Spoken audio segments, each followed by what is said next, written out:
मेरे प्यारे दोस्तों और भाई बहनों, अपन जैसा कि जीएस का पार्ट स्टार्ट कर चुके हैं। सबसे पहले सभी लोगों को मेरा नमस्कार और आपका यूट्यूब फैमिली पर आपका स्वागत है। हमने यहाँ पर पॉलिटी भी स्टार्ट कर दी है और ज्योग्राफी यहाँ पर चल रही है। कुछ दिनों बाद आपका मैथ और रीजनिंग यहाँ पर स्टार्ट हो जाएगा, तो आपको पूरी तरह से कॉन्सेंट्रेट होकर यहाँ पर पढ़ना है। ठीक है, तो अपना चल रहा था ज्योग्राफी, यानी कि पार्ट 5 स्टार्ट होने वाला है। यहाँ पर सबसे पहले अपन ने बेसिक ज्योग्राफी यानी कि इसका फिजिकल पार्ट अपन ने स्टार्ट किया है। तो इसमें अपन ने क्या स्टार्ट किया है, अक्षांश देशांतर के बारे में अभी चल रहा है। तो अक्षांश क्या होता है? अक्षांश वो रेखाएं होती हैं जो हमारी पृथ्वी पर एकदम सीधी यानी कि लेटी हुई हैं। इनको लैटिट्यूड के नाम से भी जाना जाता है। तो ये अपन ने देखा आर्कटिक वृत्त, कर्क रेखा, भूमध्य रेखा, मकर रेखा और अंटार्कटिक। ठीक है, तो अपन को यहाँ से क्वेश्चन ये उठते हैं कि कर्क रेखा कितने देशों से गुजरती है। ठीक है, भूमध्य रेखा कौन कौन से देशों से गुजरती है, मकर रेखा कौन कौन से देशों से गुजरती है, ये बता दिया था आपको। टोटल कंट्री के बारे में, देशों के नाम जब अपन वर्ल्ड ज्योग्राफी स्टार्ट करेंगे तब यहाँ पर स्टार्ट करेंगे। ओके, तो ये हो गया। यानी कि ध्रुव क्या होते हैं ये भी बता दिया था कि 90 डिग्री नॉर्थ और साउथ में 90 डिग्री को मिलाने वाली रेखा को क्या कहते हैं? ध्रुव कहते हैं। ठीक है, इस तरीके से अब यहाँ पे चलते हैं। अपन ने देशांतर चल रहा था अपना, यानी कि देशांतर यानी कि लॉन्गिट्यूड। लॉन्गिट्यूड में क्या अपना ग्रीनविच मेरिडियन हो गया था। ग्रीनविच मेरिडियन बताया था कि कौन कौन से देशों से गुजरती है, तो आप लोगों को पता भी होगा। ठीक है, तो देश और इनके साथ कौन कौन से कॉन्टिनेंट आते हैं, कौन कौन से महाद्वीप आते हैं वो। ठीक है, तो ये मैंने यहाँ पर आपको बताया है। ब्रिटेन यानी कि ये ब्रिटेन, इसको कहाँ से गुजारा गया है? ग्रीनविच यानी कि लंदन में एक शहर है ग्रीनविच, वहाँ से इसको गुजारा गया है।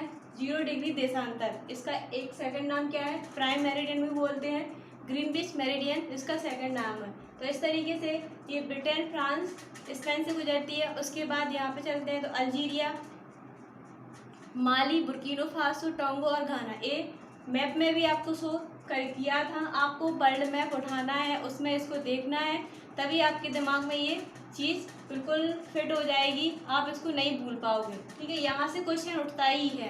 ठीक है, तो इस तरीके से आप अगर प्रीवियस पेपर उठा के भी देखोगे तो आपको एक ना एक कर्क रेखा यानी कि कर्क, मकर और भूमध्य और इस तरीके से 0 डिग्री देशांतर यानी ग्रीनविच मेरिडियन कहाँ से गुजरती है, यहाँ से एक ना एक क्वेश्चन आपको किसी भी एग्जाम में यहाँ से क्वेश्चन आता ही है। तो आपको ये बिल्कुल वर्ल्ड मैप को सामने रखकर ही ज्योग्राफी पढ़ना है। ज्योग्राफी का मतलब ही होता है पूरे विश्व का भ्रमण करना, उसमें कौन कौन से देश हैं। बड़ा इंटरेस्ट आता है इसको उठाकर। अगर वर्ल्ड मैप आप उठाते हो और आपका एकदम से इंटरेस्ट जागृत हो जाएगा कि कौन सा देश कहाँ पर स्थित है, तो आप घर बैठे ही पूरे देश की क्या कर सकते हो? वर्ल्ड की यात्रा कर सकते हो। तो इसीलिए ये ज्योग्राफी बनाई गई है। अपन जैसे लोग जा नहीं सकते ना बाहर, तो अपन क्या करेंगे? वर्ल्ड मैप उठाएंगे और क्या करेंगे? पूरे देश का भ्रमण करेंगे इस तरीके से। तो अब यहाँ पे बात चलती है अपनी, यानी कि अंतर्राष्ट्रीय तिथि रेखा। ये क्या है? International date line. International date line ये कहाँ से गुजारी गई है ये भी देखना है। तो ये इसको टेढ़ा क्यों किया गया है ये भी देखना है अपन को। तो इंटरनेशनल डेट लाइन ये बेरिंग सागर, आर्कटिक, चूकी और दक्षिणी प्रशांत महासागर। एक बार क्वेश्चन पूछा गया है कि इंटरनेशनल डेट लाइन को किस महासागर से गुजारा गया है? पूर्वी प्रशांत, इस तरीके से पूर्वी, पहले प्रशांत महासागर लिख दिया, उसमें दक्षिण और पूरब कर दिया था। तो आपको याद रखना है इनकी साउथ पैसिफिक ओशन से होकर इसको गुजारा गया है। ठीक है, इंटरनेशनल डेट लाइन को इसको इसीलिए मोड़ा गया है क्योंकि ये न्यूजीलैंड और जो फिजी द्वीप समूह है, फिजी द्वीप समूह जैसे कि ये आपका मैप बना हुआ है यहाँ पर शो किया है, अकॉर्डिंग टू मैप बनाया गया है, लेकिन इस आगे पीछे हो सकते हैं कंट्रियाँ या महाद्वीप। तो इसमें आपको देखना है फिजी द्वीप समूह आपका यहाँ ऑस्ट्रेलिया के ऊपर पड़ता है। तो यहाँ पर टाइम की प्रॉब्लम ना आए, क्योंकि एक स्टेट जहाँ पर है और उस पर कई सारे ज़िले होते हैं, तो एक पर्टिकुलर स्टेट में टाइम की कोई प्रॉब्लम ना आए, इसीलिए क्या किया गया है, यहाँ पर टाइम का डिवाइड ना हो, इसीलिए इसको क्या किया गया है? मोड़ा गया है। ठीक है, इंटरनेशनल डेट लाइन आपसे क्वेश्चन यहाँ पे एक बार क्वेश्चन पूछा गया है एमपी के पेपरों में, यानी कि एमपी पुलिस का जब पेपर हुआ था तो उसमें पूछा गया है कि ये किन किन देशों को बचाती हुई इसको मोड़ा गया है। तो आपको याद रखना है फिजी द्वीप समूह और न्यूजीलैंड, इनको बचाते हुए इसको महासागरों से ऊपर गुजारा गया है। इसे सागर से ही क्यों गुजारा गया है? क्योंकि सागरों में ज़्यादातर लोग रहने तो जाते नहीं हैं, सिर्फ बिजनेस करने जाते हैं, तो इसीलिए इसको 180 डिग्री देशांतर है, इसको मोड़ा गया है। ठीक है, इस तरीके से आपको यहाँ पर देखना है। अब बात आती है अपने टाइम जोन की। तो टाइम जोन क्या होता है? यानी कि जैसे ही अपन बिजनेस के लिए स्टार्ट हुए, क्योंकि बिजनेस कहाँ से कर सकते हो? या तो आप हवाई यात्रा के माध्यम से बिजनेस कर सकते हो, लेकिन वो बहुत ज़्यादा महंगा पड़ता है, या आप ट्रेन के माध्यम से बिजनेस कर सकते हो। ठीक है, या फिर सबसे सस्ता पड़ता है, जो बड़े बड़े व्यापारी होते हैं, सामान का लाना और ले जाना सागर और महासागरों से होकर ही ज़्यादातर बिजनेस किया जाता है।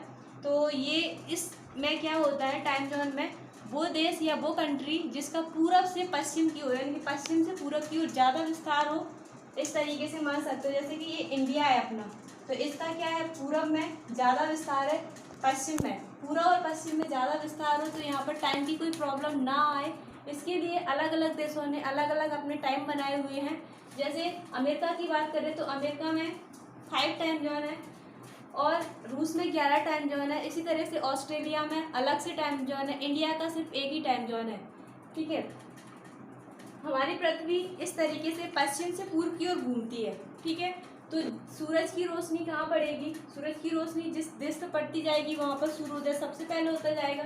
ठीक उसी प्रकार सबसे पूर्व में स्थित कौन सा देश है? तो जापान है। तो हमारी पृथ्वी इस तरीके से घूम रही है, इस तरीके से इस तरीके से रोटेट कर रही है। तो पृथ्वी की घूर्णन गति के कारण क्या होता है, सूर्य की जो रोशनी पड़ती जाती है उसके कारण क्या होता है, दिन और रात होते हैं। ये तो सभी लोग जानते हैं।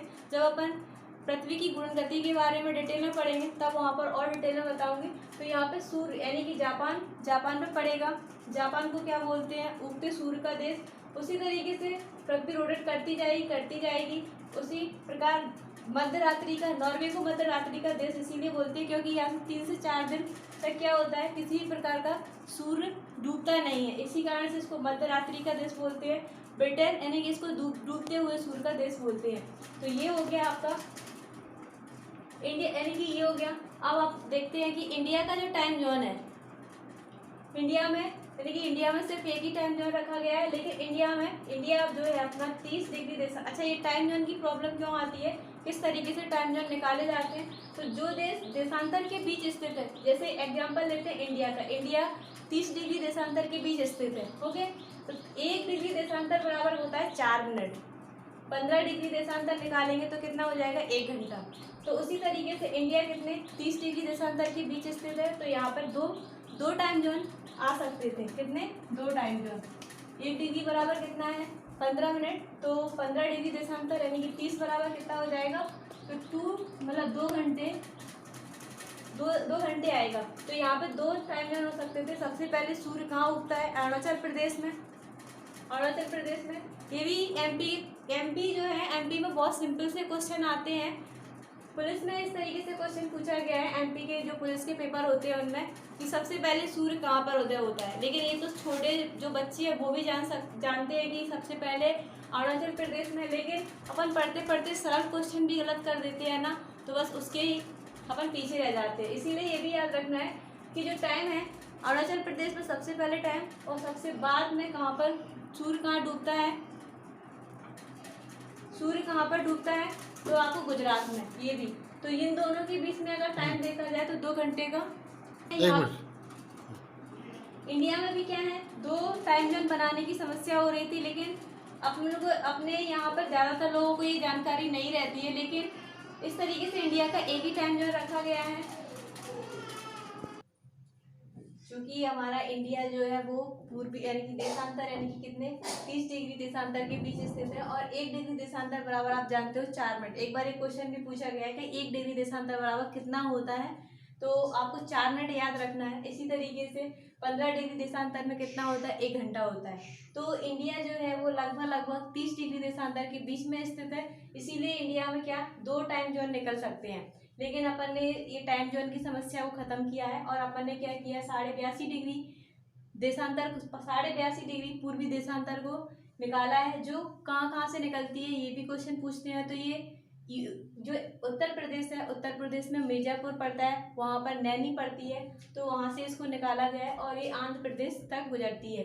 तो सिर्फ सिंपल सा क्वेश्चन पूछा जाएगा कि 82.5 डिग्री पूर्वी देशांतर इंडिया के निम्न में से कौन से राज्यों से होकर नहीं गुजरती है। तो आपको 5 याद रखने हैं, ऑटोमेटिक आप स्किप कर सकते हो। ओके, तो ये यूपी, एमपी, सीएच मतलब छत्तीसगढ़, उड़ीसा और आंध्र प्रदेश से होकर गुजरती है।